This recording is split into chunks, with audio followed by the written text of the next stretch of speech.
Hello and welcome everyone. तो कैसे हैं आप सब? उम्मीद करता हूं कि अच्छे होंगे और आप अपनी पढ़ाई भी सही ढंग से कर रहे होंगे। तो आज हम लोग पढ़ने वाले हैं डिस्टेंस एंड डिस्प्लेसमेंट के बारे में।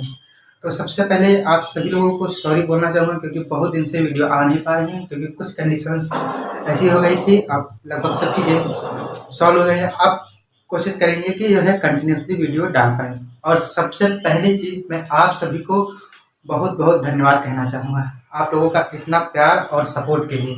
आप लोगों का इतना प्यार ही तो हमें आगे और भी बेहतर कंटेंट बनाने के लिए मजबूर करता है, ताकि हम आपको और भी अच्छा वीडियो बना के दे सकें। तो हम लोग स्टार्ट करेंगे आज डिस्टेंस एंड डिस्प्लेसमेंट के बारे में। और आपको ये मैं अगर आप सही से देखते हैं तो 100% आपको डिस्टेंस एंड डिस्प्लेसमेंट की फील आ जाएगी कि एक्चुअल में डिस्टेंस और डिस्प्लेसमेंट होता क्या है।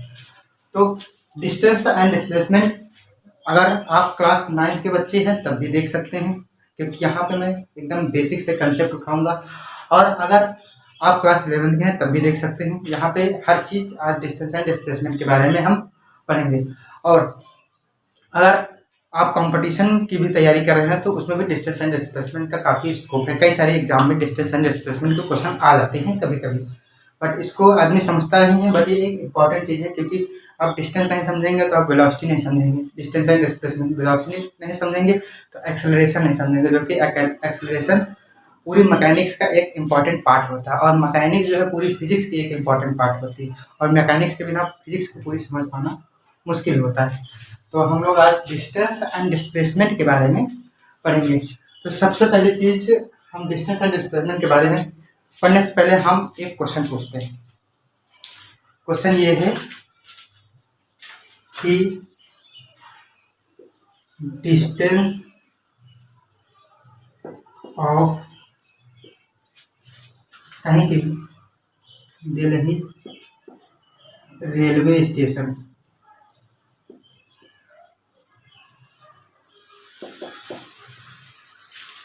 जैसे हमने आपसे क्वेश्चन पूछा कि distance of Delhi railway station, आप दिल्ली रेलवे स्टेशन की डिस्टेंस बताओ।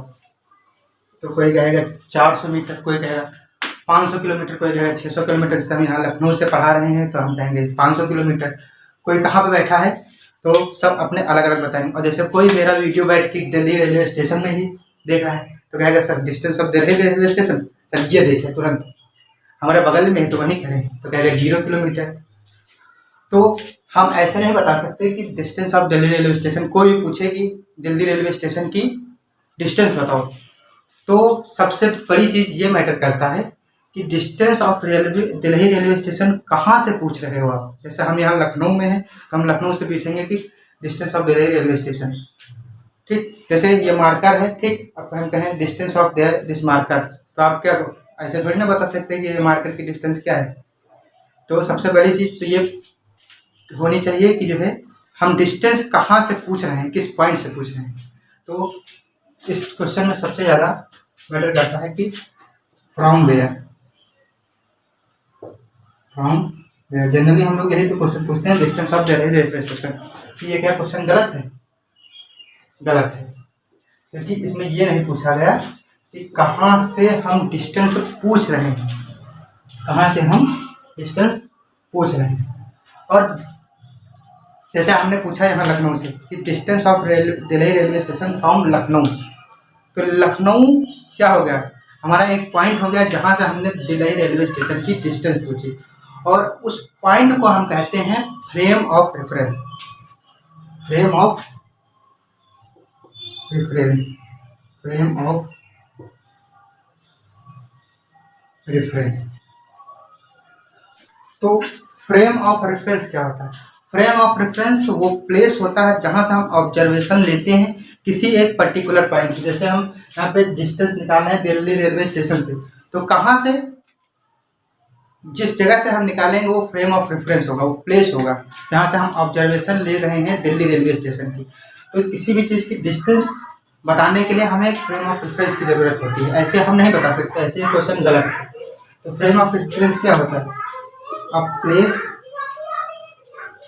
place from where we take observation, place from where we take observation, यानी वो प्लेस होती है जहाँ से हम ऑब्जर्वेशन लेते हैं। और जो ऑब्जर्वेशन लेता है, जैसे हम यहाँ पे बैठे हैं तो हम ऑब्जर्वेशन ले रहे हैं, तो उसको हम कहते हैं ऑब्जर्वर। यानी जिस जगह पे पहले जिस फ्रेम ऑफ रेफरेंस, और फ्रेम ऑफ रेफरेंस पे जो आदमी होता है, जो पर्सन होता है, जो ऑब्जर्वेशन लेता है, उसको हम ऑब्जर्वर कहते हैं। क्या कहते हैं? Observer.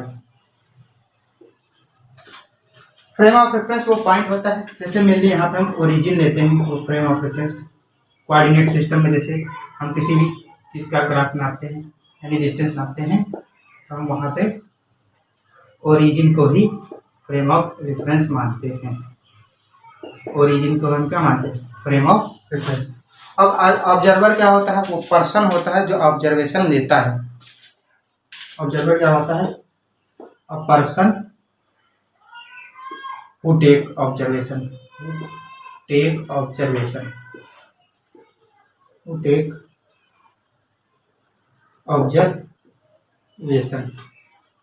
a person who take observation। Observer वो ऑब्जर्वर जो है ऑब्जर्वेशन लेता है, और फ्रेम ऑफ रेफरेंस वो पॉइंट होता है जहाँ से ऑब्जर्वेशन ली जाती है। जैसे हम यहाँ पे बैठे हैं तो हम क्या है? ऑब्जर्वर, ठीक। और जो जगह है जहाँ से हम पढ़ा रहे हैं, तो ये क्या है? लखनऊ। लखनऊ से हम पढ़ा रहे हैं, तो लखनऊ क्या है? Frame of reference. और जहाँ से हम अपनी डिस्टेंस नाप रहे हैं, वो क्या है? वो क्या है? वो हमारा दिल्ली है। तो जैसे कोई गधा पे बैठा है, तो गधा क्या हो? उसका फ्रेम ऑफ रेफरेंस। और जो गधे पे वो जो बैठा बंटी लाल, उसको हम क्या कहेंगे? ऑब्जर्वर। गधे पे जो बंटी लाल बैठा है, उसको क्या कहेंगे? ऑब्जर्वर। तो इतनी चीज समझ में आई होगी। अब हम आगे पूछते हैं। और ऑब्जर्वेशन, जो ऑब्जर्वर होता है, वो हमेशा रेस्ट में अज्यूम करा जाता है। जैसे हम किसी चीज कहीं से कोई पॉइंट की डिस्टेंस नाप रहे हैं, ठीक। जैसे हम दिल्ली रेलवे स्टेशन की डिस्टेंस नाप रहे हैं यहाँ से, तो हम रेस्ट में होंगे ना। हम क्या होंगे? हम रेस्ट में होंगे। और जहाँ से नाप रहे हैं वो क्या होगा? वो मोशन में होगा। वो मोशन में हो भी सकता है, नहीं भी हो सकता है। तो अब हम एक क्वेश्चन पूछते हैं। अब मान लिया कि ये ट्रेन है। क्या है? ये ट्रेन। अब ये ट्रेन कहाँ जा रही है? दिल्ली। मान लेते हैं ट्रेन जो है दिल्ली जा रही है। और इस ट्रेन में ये बैठा है बंटी लाल। हमारे लखनऊ से दिल्ली जा रहे हैं। कहाँ से जा रही है? लखनऊ टू दिल्ली। लखनऊ टू दिल्ली। ये बंटी लाल बैठा है, और इनके बगल में इनके चाचा को बैठे हैं। कौन? विनोद। ये बंटी लाल और इनके बगल में इनके चाचा विनोद। और इस बंटी लाल की कोई दोस्त है यहाँ पे, मान लेते हैं पिंकी। वो इंतजार कर रहे हैं यहाँ पे। क्या नाम है इसका? पिंकी। और वो इसका इंतजार कर रहे हैं यहाँ पे। तो इसको बड़ी बेचैनी, मतलब बंटी लाल को बहुत बेचैनी हो रही है कि वहाँ पे पिंकी जो है हमारा इंतजार कर रही है। और ट्रेन एकदम पैसेंजर है जो कि बहुत स्लो चल रही है। तो ये बंटी लाल परेशान हो जाता है, तो अपने चाचा विनोद से कहता है, ए विनोद, ए चाचा विनोद, ये बताओ कि जो है दिल्ली कब आएगी? ये क्वेश्चन करता है कि दिल्ली कब आएगी। यानी विनोद से ये क्वेश्चन बंटी लाल कर रहा है कि दिल्ली कब आएगी, बताइए।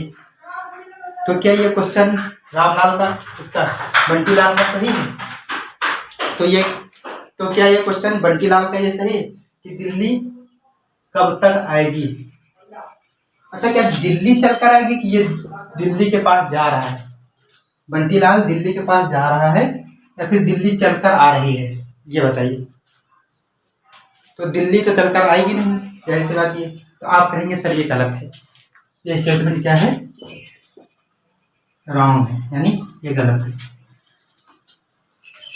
क्यों गलत है? क्योंकि आप कहेंगे कि दिल्ली थोड़ी ना आ रही, दिल्ली नहीं आ रही, यानी जर्नल स्टेटमेंट ये गलत है आप कह रहे हैं, क्योंकि दिल्ली नहीं आ रही है, दिल्ली के पास खुद जा रही है ट्रेन, ठीक। आप ये कहेंगे, बट ये स्टेटमेंट करेक्ट है। मैं कह रहा हूँ ये स्टेटमेंट करेक्ट है according to physics. According to physics ये स्टेटमेंट करेक्ट है। क्यों करेक्ट है? अब सुनिए। मान लिया बंटी लाल ने पूछा विनोद से कि ए विनोद, दिल्ली कब तक आएगी? अब विनोद क्या है, एक ऑब्जर्वर है, और यहाँ पे फ्रेम ऑफ रेफरेंस क्या है, ये ट्रेन। फ्रेम ऑफ रेफरेंस क्या है, ट्रेन। ऑब्जर्वर वही तो होता है, ऑब्जर्वर वो होता है जो फ्रेम ऑफ रेफरेंस पे होता है। और फ्रेम ऑफ रेफरेंस क्या होता है, वो प्लेस होती है जहाँ से हम ऑब्जर्वेशन लेते हैं किसी पर्टिकुलर प्लेस की। तो यहाँ पे ऑब्जर्वर क्या है, ऑब्जर्वर विनोद है, और फ्रेम ऑफ रेफरेंस क्या है, ट्रेन। फ्रेम ऑफ रेफरेंस हमारी क्या है, ट्रेन। ये है हमारा फ्रेम ऑफ रेफरेंस, ये क्या है हमारी ट्रेन। ठीक। अब ऑब्जर्वर क्या है, विनोद है। ऑब्जर्वर क्या है, विनोद, विनोद। अच्छा, अब ये पूछेगा, जब जैसे बंटीलाल ने विनोद से पूछा कि ए विनोद, दिल्ली कब आएगी, तो ये जो है ट्रेन के बाहर देखेगा इसे खिड़की, और देखेगा कि दिल्ली कौन सा रेलवे स्टेशन है, फिर उसी हिसाब से इसे बताएगा। अब ये स्टेटमेंट करेक्ट कैसे है, ये जरा देखिए, ये जो है ये वाला स्टेटमेंट कैसे करेक्ट है, ये देखिए। विनोद ने देखा ट्रेन के बाहर, तो विनोद क्या है, ऑब्जर्वर है, और विनोद ने अपने आप को रेस्ट में एज्यूम करा, तभी उसने जो है बाहर की चीजें देखी। कैसे देखी, जैसे विनोद ने अपने आप को किस में एज्यूम करा, रेस्ट में एज्यूम करा। जैसे ट्रेन है, ठीक, ट्रेन तो चल रही है, ट्रेन मोशन में, बट विनोद उसमें क्या है, रेस्ट में। विनोद तो मोशन में है नहीं, ठीक। तो विनोद ने अपने आप को रेस्ट में एज्यूम करा और बाहर वाली चीजों को देखा, ठीक। भैया अगर वो रेस्ट में है तो चल नहीं रहा है, एक हिसाब से वहीं पे बैठा है, और उसने बाहर वाली चीजों को देखा। जब बाहर वाली चीजों को देखा तो उससे इसने बताया कि दिल्ली कब आएगी। अब देखिए इसने आपको रेस्ट में एज्यूम कैसे करा। जब ये ट्रेन पे बैठा था विनोद, तो उसने अपने आप को सबसे पहली चीज रेस्ट में एज्यूम करा, क्योंकि ऑब्जर्वर हमेशा रेस्ट में होता है। वो कैसे होता है अभी आपको समझ में आएगा। ऑब्जर्वर जब विनोद ने देखा, तो बाहर की ट्रेनों, जैसे हम लोग जब स्कूल जाया करते थे पहले बस वगैरह में, तो बस में जब बैठते थे तो हम लोग खिड़की के बाहर, खिड़की के बगल वाली सीट पे बैठते थे, ताकि हमें बाहर की चीज़ें दिखें। और जब हम बाहर की चीज़ें ऐसे करके देखते थे तो हमें लगता था कि वो जैसे वो अस्पताल या फिर हॉस्पिटल आया तो हम हॉस्पिटल को ऐसे देखते थे, कोई भी जा रहा है तो उसको ऐसे देखते थे, कोई पेड़ है तो ऐसे करके इस तरह देखते थे, ठीक। कोई सुंदर कन्या दिख गई तो हम ऐसे करके ऐसे देखते थे, और उसको बहुत देर तक देखते थे। और हो सर कई लोग तो सोचते थे खिड़की ना होते तो पूरा खोपड़ी अपड़ी निकाल जाते बाहर। तो उतनी समय हम अपने आप को किस में एज्यूम करते थे, रेस्ट में एज्यूम करते थे। और जो बाहर की चीज़ें होती थी उनको हम किस में एज्यूम करते थे, मोशन में एज्यूम करते थे। फिजिक्स की भाषा में बता रहा हूँ, फिजिक्स की लैंग्वेज में, कि हम जब बाहर किसी चीज़ को देखते थे तो हम अपने आप को रेस्ट में एज्यूम करते थे, क्योंकि हम ऑब्जर्वर थे। और ऑब्जर्वर क्या होता है, हमेशा रेस्ट में होता है। तो ऑब्जर्वर हमेशा अपने आप को रेस्ट में एज्यूम करता है, और बाहर की चीज़ों को, जो बाहर चीज़ें, जबकि वो एक्चुअल में रेस्ट में है, हम मोशन में थे, बट हम वहाँ पे अपने आप को रेस्ट में एज्यूम करते थे, क्योंकि ऑब्जर्वर हमेशा रेस्ट में एज्यूम करता है। तो कई सारी चीज़ें जाती थी तो हम ऐसे करके देखा करते थे, ठीक। तो हमें लगता था वो चीज़ें हमारी तरफ आ रही हैं, तो वो चीज़ें क्या होती थी, हमारी तरफ आती थी। तो हम अपने आप को रेस्ट में एज्यूम करते थे और इसको मोशन में एज्यूम करते थे, बाहर की चीज़ों को। तो अब हम बात करते हैं पोजीशन की। पोजीशन कैसे हम किसी भी ऑब्जेक्ट की पता करते हैं। तो ऑब्जेक्ट वो कहाँ पे है, उसको ऑब्जेक्ट की लोकेशन कहाँ पर है with respect to frame of reference, यानी जहाँ से हम ऑब्जर्वेशन ले रहे हैं उस पॉइंट, वो पॉइंट, और जहाँ पे ऑब्जर्वर, जहाँ पे जो है ऑब्जेक्ट है, यानी कि जैसे हम यहाँ लखनऊ से ऑब्जर्वेशन ले रहे हैं दिल्ली रेलवे स्टेशन की, तो दिल्ली रेलवे स्टेशन क्या है, पोजीशन है, और हम क्या है, ऑब्जर्वर हैं, और लखनऊ क्या है, फ्रेम ऑफ रेफरेंस। तो हम ऑब्जेक्ट की लोकेशन पता करते हैं कहाँ से, फ्रेम ऑफ रेफरेंस की, वही क्या होता है, पोजीशन। अच्छा, अगर पोजीशन किसी भी ऑब्जेक्ट की चेंज होती है, पोजीशन किसी भी ऑब्जेक्ट की नहीं चेंज होती है with respect to time, time के साथ अगर किसी भी ऑब्जेक्ट की पोजीशन नहीं चेंज होती है तो वो ऑब्जेक्ट रेस्ट में होता है। वो ऑब्जेक्ट किस में होता है, रेस्ट में होता है। अगर पोजीशन किसी भी ऑब्जेक्ट की चेंज होती है विद रिस्पेक्ट टू टाइम, तो वो ऑब्जेक्ट किसमें होता है, मोशन में होता है। तो वो ऑब्जेक्ट एक्चुअल में मोशन में होता है, यानी कि किसी भी ऑब्जेक्ट की पोजीशन चेंज हुई, जैसे अब हम यहाँ थे अब यहाँ आ गए, तो मतलब हम चल के तो आए, यानी मोशन हमने करा, ठीक। अगर किसी भी ऑब्जेक्ट की पोजीशन नहीं चेंज हुई टाइम के रिस्पेक्ट में, यानी हम यहाँ थे और यहीं पे ही हैं, तो इसका मतलब हमारी पोजीशन नहीं चेंज होती, हम यानी क्या थे इसमें, यानी कि हम रेस्ट में थे। अगर ऑब्जेक्ट की पोजीशन चेंज हो रही है टाइम के रिस्पेक्ट में तो वो मोशन में है। अगर ऑब्जेक्ट की पोजीशन नहीं चेंज हो रही है तो वो किस में है, वो ऑब्जेक्ट रेस्ट में है। तो अगर पोजीशन चेंज होगी तभी मोशन में होगा, और रेस्ट में तो कब होगा, जब पोजीशन नहीं चेंज होगी किसी भी ऑब्जेक्ट की। तो अब हम बात करते हैं आगे। अब हम आपसे एक क्वेश्चन पूछते हैं। अब हम आपसे यहाँ पे क्वेश्चन एक पूछते हैं कि are the passenger in rest or in motion. जो ये बस है मान लिया, ठीक, और ये बस स्टॉप है, और ये बस स्टॉप पे ये कौन है, बंटी लाल। कौन है, बंटी लाल। और ये बस में कौन कौन बैठा है, उससे पहले कलुआ बैठा है, फिर पिंकी बैठी है, विनोद बैठा है और बबीता बैठी है, ठीक। और बस हमारी मोशन कर रही है बस स्टॉप की तरफ, ठीक। तो हमने पूछा क्वेश्चन कि are the passenger in rest or in motion, यानी पैसेंजर जो है रेस्ट में है या मोशन में। मान लिया हमने पिंकी के बारे में पूछा कि पिंकी रेस्ट में है या फिर मोशन में है। तो यहाँ पे हम दो तरीके से, तो सर आप कहोगे कि हम ये बता ही नहीं सकते कि रेस्ट में है कोई चीज़ या मोशन में है, आप वैसे कहेंगे मोशन में है, बट ये एब्सोल्यूट क्वांटिटी नहीं है। रेस्ट और मोशन ये दो एब्सोल्यूट क्वांटिटी नहीं है। और ये कैसे, आप देखिए, जैसे यहाँ पे कलुआ के हिसाब से देखें, पिंकी को अगर हम कलुआ के हिसाब से देखें, ठीक, तो पिंकी जो है किसमें है, मोशन में, क्योंकि पिंकी की पोजीशन अकॉर्डिंग टू कलुआ नहीं चेंज हो रही है। यहाँ पे फ्रेम ऑफ रेफरेंस कलुआ के हिसाब से क्या है, सबसे पहली चीज फ्रेम ऑफ रेफरेंस कलुआ के हिसाब से बस है, ठीक। और कलुआ क्या है, ऑब्जर्वर है, और पिंकी क्या है, वो पोजीशन है, ठीक, वो लोकेशन है ऑब्जेक्ट की, जहाँ से वो ऑब्जर्वेशन, जहाँ वो लोकेशन है ऑब्जेक्ट की, ठीक, जिस ऑब्जेक्ट की वो ऑब्जर्वेशन ले रहा है। तो कलुआ के हिसाब से पिंकी की पोजीशन नहीं चेंज होती।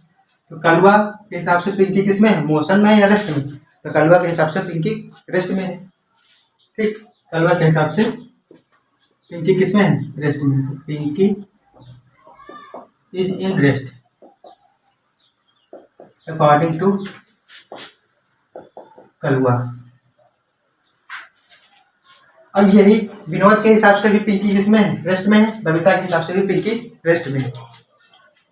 अगर बंटी लाल के हिसाब से पूछे, तो बंटी लाल किसमें कहेगा कि रेस्ट में है या मोशन में। तो ये सब कहेंगे कि पिंकी किसमें है, रेस्ट में। बट बंटी लाल का क्या कहेगा Pinky is not in rest, Pinky हमारी तरफ आ रही है। कौन कहता है पिंकी रेस्ट में, Pinky is coming towards me. ये क्या कहेगा, पिंकी हमारी तरफ आ रही है। क्यों, क्योंकि बंटी लाल के हिसाब से पिंकी की पोजीशन चेंज हो रही है। पिंकी जो है मोशन में है अकॉर्डिंग टू बंटी लाल। पिंकी क्या है, मोशन में। और बंटी लाल क्या है, ऑब्जर्वर है। पिंकी क्या है, ऑब्जेक्ट है। और बस स्टॉप क्या है, फ्रेम ऑफ रेफरेंस है। तो यहाँ पे इसकी पोजीशन क्या हो रही है, बंटी के हिसाब से पिंकी की पोजीशन चेंज हो रही है। तो Pinky is in motion, Pinky is in motion according to Bunty Lal. तो यानी सब कहेंगे कि पिंकी जो है रेस्ट में है, बट ये कहेगा कौन कहता है रेस्ट में, पिंकी हमारी तरफ आ रही है, हमारी तरफ अट्रैक्ट हो रही है, ठीक। अगर ये मोशन में नहीं होती, अगर पिंकी मोशन में नहीं होती तो बंटी लाल का तो पूरा पत्ते साफ हो जाता। तो ये जो है बंटी लाल क्या कह रहा है कि पिंकी हमारी तरफ आ रही है। अब ये हम कैसे पता करेंगे कौन सा ऑब्जेक्ट रेस्ट में है या मोशन में है, क्योंकि यहाँ पे सर आपने दोनों बता दिया, रेस्ट में भी है मोशन में भी है पिंकी। तो हम किसी भी ऑब्जेक्ट की एब्सोल्यूट चीज नहीं बता सकते कि वो मोशन में है या रेस्ट में, क्योंकि यहाँ पे दोनों चीजें एग्जिस्ट कर रही हैं। तो रेस्ट और मोशन ये दोनों एब्सोल्यूट क्वांटिटी नहीं है। डिपेंड करता है कि ऑब्जर्वर कौन है और फ्रेम ऑफ रेफरेंस क्या है और ऑब्जर्वेशन कौन ले रहा है, ये डिपेंड करता है। ऑब्जर्वेशन कौन ले रहा है ये डिपेंड करता है, उससे हम किसी भी ऑब्जेक्ट की पोजीशन निकालेंगे। तो ऑब्जेक्ट, कोई भी ऑब्जेक्ट मोशन में भी हो सकता है और रेस्ट में भी हो सकता है, बट डिपेंड करता है अकॉर्डिंग टू ऑब्जर्वर।